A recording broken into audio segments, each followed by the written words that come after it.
podcast Companhia das Letras.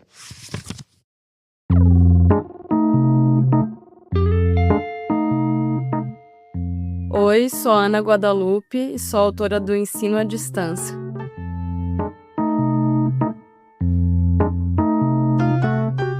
Essa é a Rádio Companhia, o podcast da Companhia das Letras que respeita a sua inteligência e alimenta o seu amor pelos livros.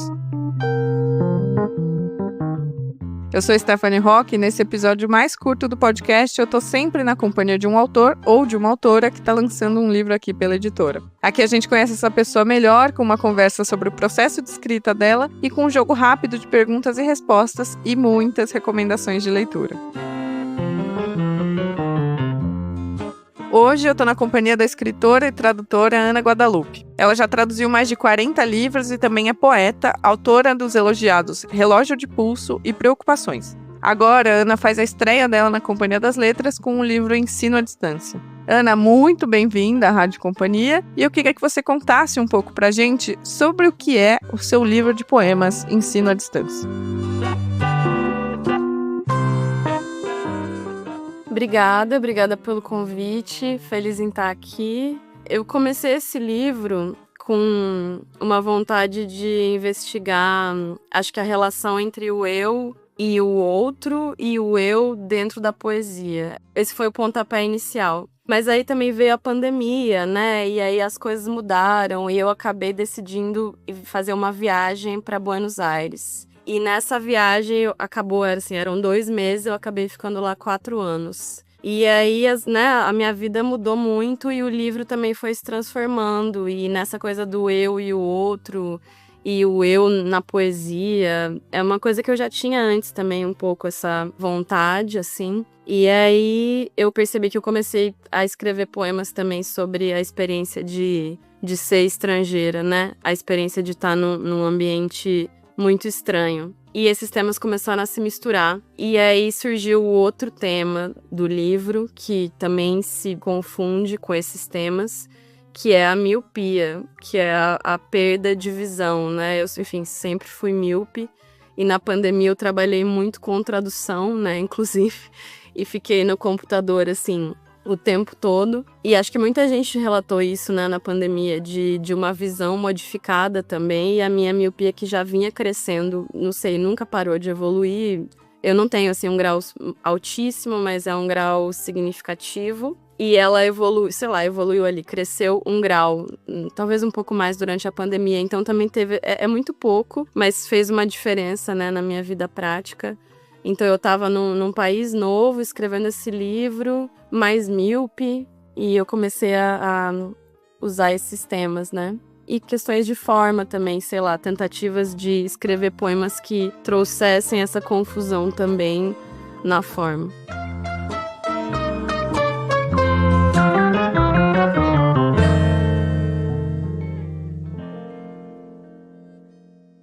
Ana, adorei te ouvir e eu já posso dizer desde aqui que eu acho que nós temos uma conexão, porque eu também sou míope, não, brincadeira, mas claro, eu também sou míope, mas adorei a história de Buenos Aires quando eu era adolescente, eu sou viciada, um dos filmes que eu mais gosto é o Medianeiras, e eu lembro que quando eu assisti Medianeiras eu falei, um dia eu vou largar tudo e vou morar em Buenos Aires. Aí, então, realizou o meu sonho de adolescente, parabéns, e sinto muito pela miopia. Obrigada. Nossa, não imaginava. Também eu acho que acabei me conectando ao sonho de muita gente, né? Agora eu percebo que Buenos Aires era essa fantasia de... Tanto que lá também eu conheci brasileiros e essas histórias são muito... O filme Medianeiras também me marcou. E eu tinha uma conexão... Isso inclusive tá num poema do livro, um poema bem, explícito, bem literal. Porque eu tinha essa conexão com Buenos Aires que era da literatura, né, também. E a gente cresceu também não só vendo Medianeiras, mas também, né, lendo muitos autores de lá, né, que hoje em dia eu acho... hoje em dia eu tenho mais opiniões sobre isso porque eu morei lá e percebi que eles leem muito pouco a gente, né, agora que está melhorando e mudando, mas... Então eu tinha essa conexão com a literatura, com vários autores de lá, que eram meus, preferidos. E depois, quando eu fiz uma viagem para lá, daí teve o filme, vários filmes. E quando eu viajei para lá pela primeira vez, eu senti uma. Eu viajei muito pouco na vida, eu já até escrevi sobre isso também. E eu senti uma conexão com a cidade, mas hoje eu vejo também que era uma fantasia meio ridícula até, né? Porque a gente imagina uma cidade muito literária, muito. É uma fantasia um pouco ingênua, né? Como, sei lá, todas as fantasias, mas eu também tive uma conexão com a música, e daí nesse livro eu também fiz uma brincadeira com umas músicas. Enfim, eu gosto também de alguns cantores de lá, cantoras, bandas. Muito legal mesmo. Bom, você já adiantou um pouco desse processo, mas assim, aqui no podcast a gente tem duas etapas. O primeiro momento da nossa conversa é um bloco que se chama escrita. A primeira pergunta, como não poderia deixar de ser, como foi seu processo de escrita? Então, desde onde veio a ideia, como começou? E eu também queria muito saber, porque você, enquanto uma poeta, imagino que o processo de escrita seja muito diferente de um romance, no sentido de que o romance vai ter começo, meio e fim. Quando você pensou nesse livro, você tinha poemas esparsos que se reuniram nessa antologia, ou desde o início você já tinha meio que uma noção de como ficaria o ensino à distância? Então, como foi essa brincadeira de escrever o ensino à distância? Bom, os meus outros livros foram todos assim como você mencionou, que eram vários poemas. Eu ainda não, no começo eu nunca sabia qual seria o fio condutor, assim, ou o tema principal, sei lá. Eu ia escrevendo e depois de um tempo eu percebia que tinha algo em comum ali, e ia reunindo os poemas mesmo. E eu sei que isso também é válido, né? Não tem nada de ruim. Mas eu queria, assim, ser um pouco mais organizada e talvez mais séria, assim, com os meus temas no futuro, enfim. E aí, nesse livro, eu tentei ser um pouco mais, isso, ter um rumo, né, mais claro. Essa proposta foi mudando, eu fui mudando os temas. Também é claro que, assim, por um lado, é muito colado à minha vida, mas também tem muito de inconsciente também, e tem poemas nesse livro, assim como nos outros, mas acho que nesse mais, em que eu tento também imitar outras vozes um pouco. Então, também tem isso. Muitas coisas ali que não são biográficas e que não são da minha experiência. Mas é isso, os temas foram se misturando, mas eu também tenho esse costume acho que quando eu termino um livro, eu começo o outro só depois que ele é publicado, que é uma procrastinação artística, né, que às vezes a gente tem. E aí, então eu publiquei meu último livro em 2019, poucos meses antes da pandemia, foi muito esquisito, né, como ali lançamento e divulgação. E, enfim, a vida mesmo, né, que caiu aos pedaços. E aí eu comecei a escrever, então, alguns desses poemas em 2020, durante a pandemia, e acho que dá para ver quais são, assim, no livro. Tem alguns poemas pandêmicos mas sei lá, porque eles têm alguns símbolos ali naquele momento. E aí depois, quando eu fui para Buenos Aires no final de 2021, e aí surgem esses outros poemas, mas eu sou muito vagarosa, assim, eu escrevo pouco, né? Nem tudo entrou no livro, muita coisa saiu, que eram, assim, os piores poemas, né? Ficaram de fora, com a ajuda da Alice também, né? Minha maravilhosa editora. Foi isso, assim, muito aos poucos. Eu escrevo muito pouco. Espero nos próximos anos mudar esse ritmo, escrever mais. Ah, mas legal te conhecer, e tem uma coisa um destaque também, é que desde que a gente começou o episódio mais curto do podcast, essa troca mais próxima com os autores, você é a primeira poeta com quem eu tô conversando. Então, eu tenho muitas perguntas que são próprias, nem estão no meu roteiro aqui, que eu tenho curiosidade de saber. E uma delas é também meio óbvia, mas que eu acho que tem um gostinho especial se a gente pensa na poesia. Você tem rituais para escrever? Você tem um momento que escreve, ou é algum caderninho que está o tempo todo com você e você vai criando independente do lugar? Em que condição você escreve? Que legal é isso de ser a primeira poeta, que honra, responsabilidade, né? Eu gostaria muito de ter caderninhos, eu acho um hábito muito lindo, muito bonito, mas eu não tenho. Hoje em dia, a minha letra de mão, assim, ela quase não sai mais, parece que ela já não tem, né, forma, porque eu nunca escrevi muito em caderno. Então, eu escrevo no Word mesmo. Eu acho que eu preciso hoje em dia do computador, que é uma coisa muito triste, né? Por um lado, precisar dessa interface. E eu não tenho rituais, é isso. Eu gostaria de criar mais rituais, mas eu tô falando isso faz 20 anos, desde que eu comecei a escrever. Mas nós somos a geração Pinterest, né? Aí a gente sempre vai achar que precisa fazer X ou Y para as coisas darem certo. Coisas mais estéticas, né? É verdade. Não, eu acho que eu preciso abrir um arquivo. Eu não tenho rituais, infelizmente. Queria ter uma resposta melhor.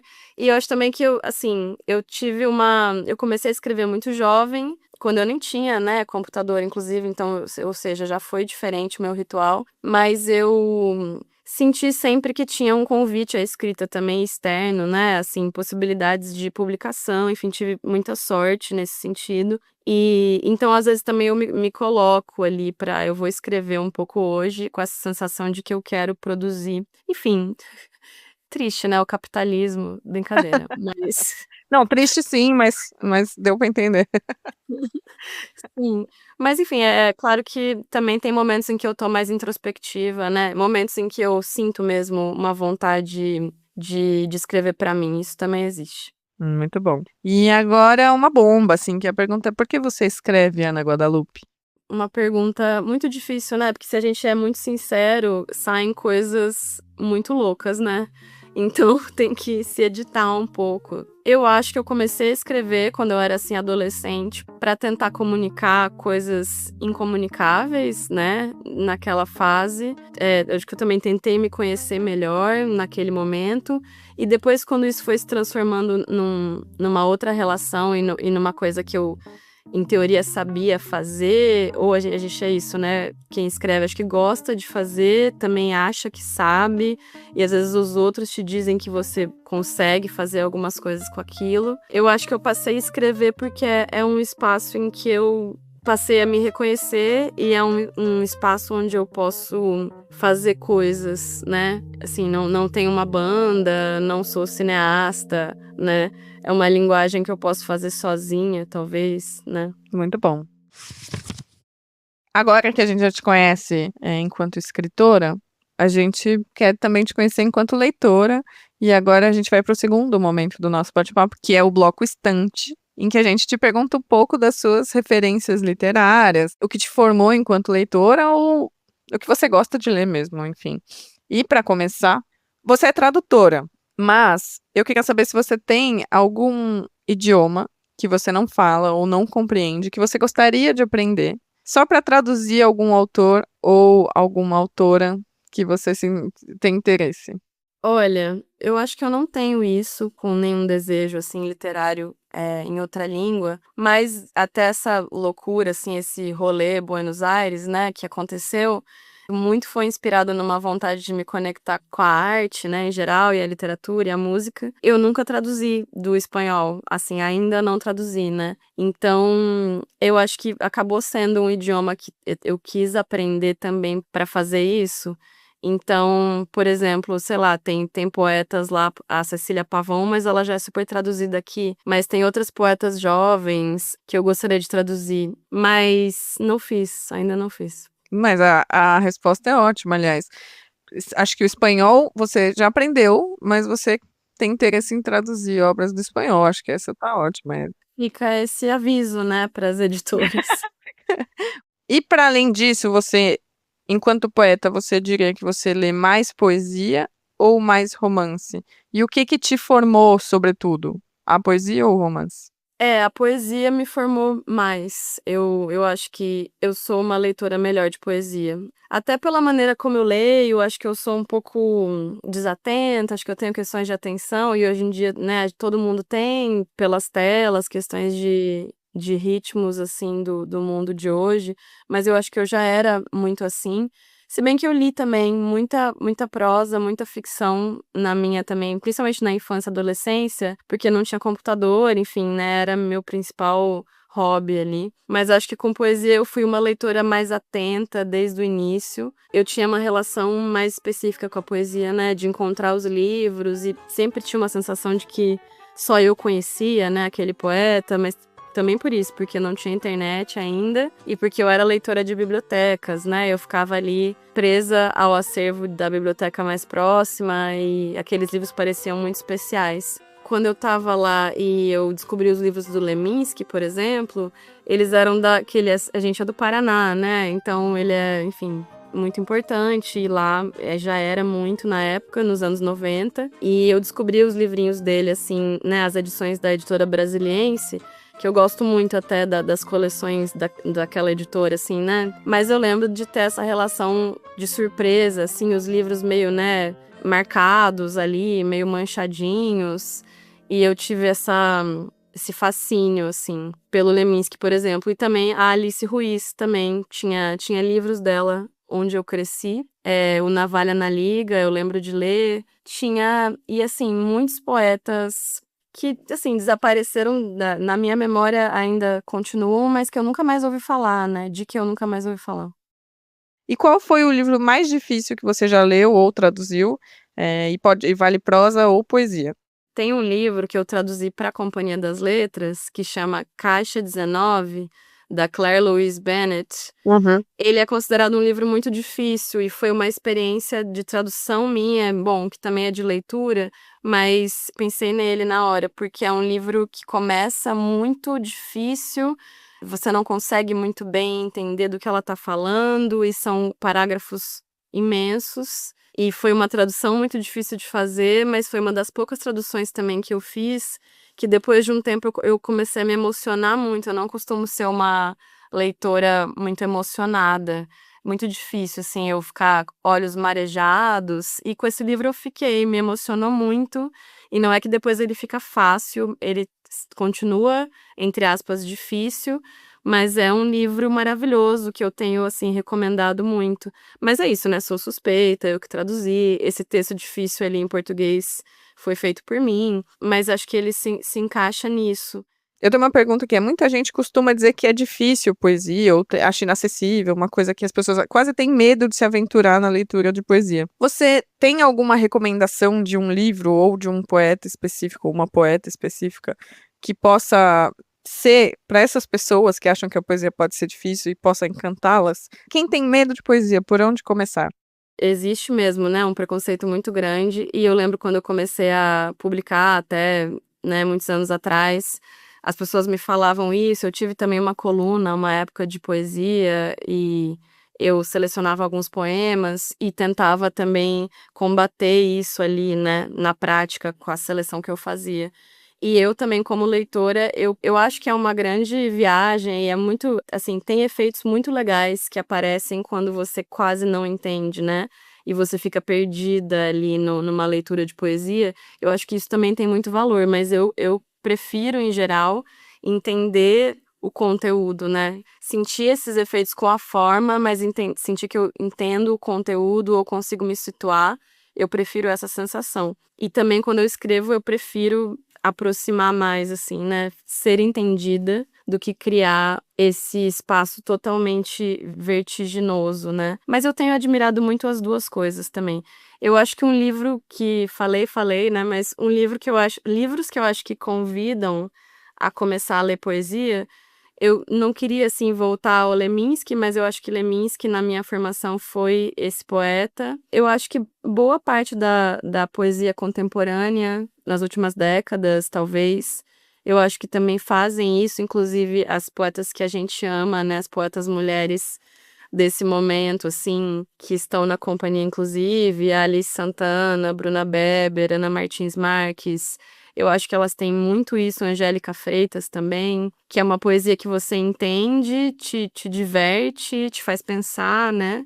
Eu costumo recomendar para leitores iniciantes, leitoras iniciantes, principalmente. Muito bom. Para terminar, a companhia está fazendo em 2026 40 anos. Eu queria te perguntar qual o livro que a gente já publicou aqui pela editora que mais te marcou?